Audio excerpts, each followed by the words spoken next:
Assalamualaikum, halo Bapak Ibu dan teman-teman semua. Kembali lagi bersama saya di channel Black Ranger TV. Nah, di video kali ini berarti video yang pertama itu sosialisasi SKP, video yang kedua itu gambaran umum terkait SKP Guru tahun 2022, yang ketiga itu ada pembahasan terkait rencana SKP, yang keempat itu ada gambaran umum ya, bagaimana cara untuk menilai perilaku dari guru-guru yang akan dinilai dan format-format beserta kata-kata yang sesuai ya. Dan video yang sekarang akan membahas terkait tentang evaluasi kinerja. Nah, kemarin itu tentang data, cover, rencana SKP. Nah, yang sekarang tentang evaluasi kinerja. Nah, sebelumnya Bapak Ibu di sini ada ketentuannya ya. Nah, kategori sangat baik poinnya itu harus 16. Kategori baik poinnya itu 13. Kategori cukup poinnya itu 8. Kategori kurang poinnya itu 3 dan sangat kurang itu 1. Nah, jadi Bapak Ibu diharapkan untuk bisa mendapat nilai SKP yang baik ya, yaitu poinnya 13. Nah, kita akan bahas terkait hasil evaluasinya ya, bagi pejabat administrasi dan pejabat fungsional periode akhir.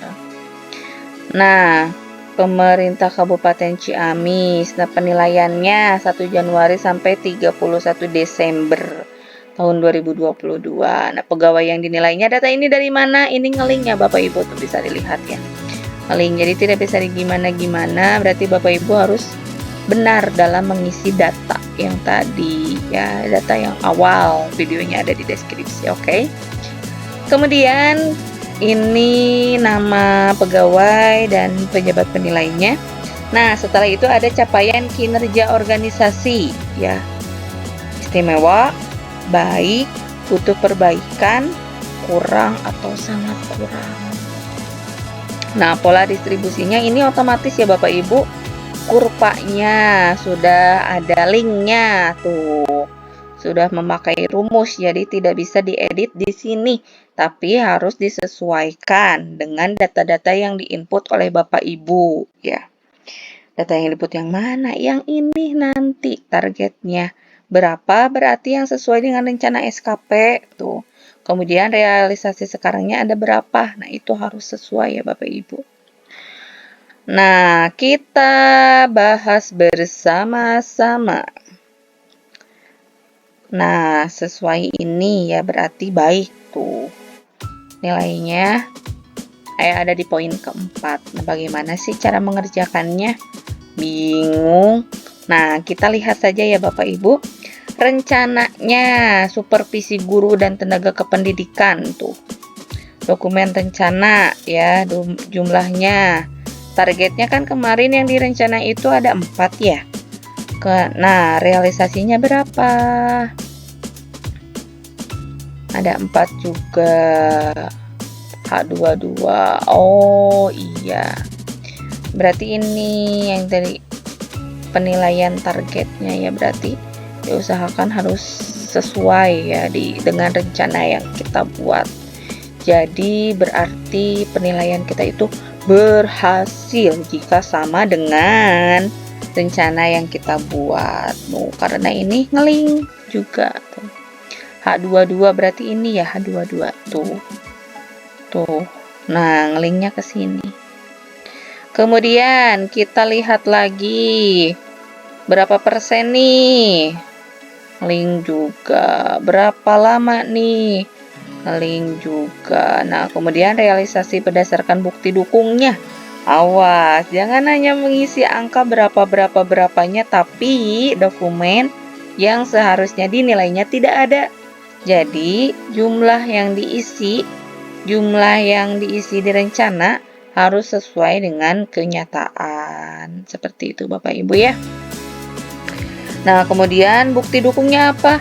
Laporan dan hasil penilaian dari pimpinan. Umpan baliknya apa? Nah, ini dokumen atau laporan pelaksanaan tugas secara keseluruhan sudah bagus. Nah, ini bisa diedit ya Bapak Ibu untuk komentar-komentar. Nah, karena ini tidak ngeling, sudah bagus, tepat waktu atau bagaimana Bapak Ibu sendiri untuk mengisinya seperti apa. Kemudian tersedianya dokumen perencanaan program. Nah, tiga juga sama surat tugas tuh, bukti hasil pengawasan. Kemudian supervisi guru berapa dokumen. Kemudian dokumen hasil pengawasan berapa dokumen. Nah, ini tinggal diedit saja. Tinggal dimasukkan tuh karena ada tanda jempol ya. Berarti ini belum ada isinya, berarti harus diisi agar tanda jempolnya menghilang. Kemudian kinerja tambahannya menjadi anggota aktif organisasi profesi, berarti anggota dari PGRI, ada KTA-nya atau SK-nya. Kemudian menjadi pengurus atau anggota dari pramuka di Kuaran ya. Ada SK-nya. Nah, kemudian rating hasil kerjanya di atas ekspektasi, sesuai ekspektasi, atau di bawah ekspektasi. Nah, ini bisa diedit Bapak Ibu ya. Tinggal kalau misalnya sesuai, berarti yang di atas ekspektasinya tinggal dicoret ya. Tinggal dicoret tuh, ada yang dicoret di sini. Kemudian, nah, berorientasi pelayanan, menyediakan informasi yang aktual sesuai dengan yang kemarin yang ngeling. Jangan diedit di sini, tapi dieditnya di rencana SKP ya di sini nanti. Umpan baliknya apa? Nah, ini bisa diketik sendiri oleh Bapak Ibu. Misalnya, selalu mengedepankan pengajaran dengan metode diskusi baik kepada para siswa. Terlihat dengan keaktifan para siswa bertanya dan berdiskusi saat proses pembelajarannya tuh. Jadi pembelajaran yang dilakukan sudah aktif ya, ada timbal baliknya, dua arah antara guru dan siswa, tidak hanya guru saja yang menjelaskan, itu berarti satu arah. Nah, ininya bisa diedit-edit Bapak Ibu. Nah, untuk umpan baliknya dalam satu perilaku kerja yang dinilai itu cukup satu umpan balik saja untuk mewakili semuanya. Tuh, di sini juga banyak ya, ada kapasitasnya ya, lumayan besar gitu untuk menulisnya. Jadi tidak akan kepanjangan seperti itu. Nah, kemudian rating perilaku kerjanya jangan lupa ini Bapak Ibu. Nah, tinggal dicoret ya, cari coret di mana nih untuk mencoret-coretnya ya. Biasanya suka ada di sini. Nah, yang dicoret-coret itu ada di sini biasanya. Nah, tinggal disesuaikan. Oh, berarti ini sesuai ekspektasi, sudah bagus. Dan predikatnya berapa? Baik. Kenapa bisa baik? Nah, dilihat dari sini tuh Bapak Ibu. Kurvanya sudah otomatis naik kalau misalnya hasilnya naik karena ini ngeling tuh, ada linknya ya.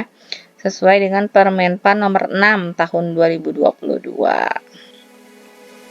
Seperti itu Bapak Ibu untuk penjelasan terkait evaluasi kinerja.